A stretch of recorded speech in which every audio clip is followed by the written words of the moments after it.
Russia launched a military attack against Ukraine on February 24, 2022. Despite Russian officials denying civilian bombing, the occupiers have continued to commit cruel crimes against humanity since the start of hostilities. Global brands begun to leave the Russian market en masse, but not all of them. Russia launched a full-scale invasion of Ukraine on the morning of February 24, 2022. The aggressor did not directly declare the war, but instead cowardly called it a military operation. The Russian occupiers insidiously did not give the time to Ukrainian authorities to evacuate civilians.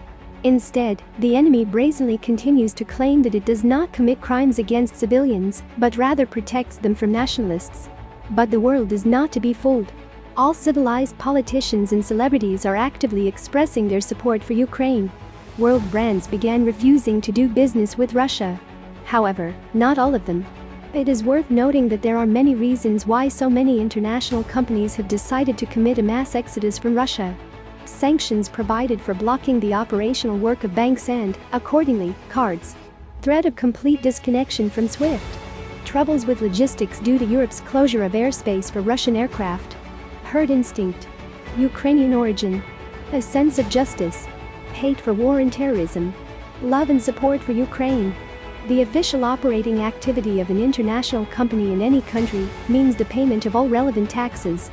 And this in turn means that the money of companies paid in taxes is distributed by governments for various state sectors, including weapons, in the case of Russia for sure. Therefore, those global brands that decided to continue their operations in a country that has invaded another independent state have to realize that people's blood is on their hands as well.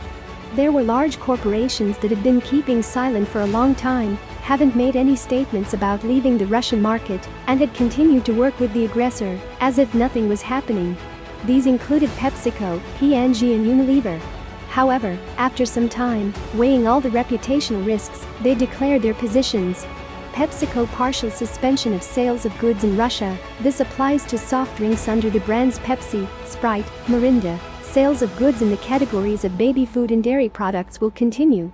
P&G suspension of new investments in Russia, cessation of advertising activity and reduction of the range of goods in stores. Only health, hygiene and personal care products will be left on the shelves. Unilever suspension of exports of its products to Russia, cessation of advertising activity, refusal of new investments and profits from the Russian Federation. Basic foodstuffs and hygiene products manufactured at the company's Russian enterprises will remain on the market.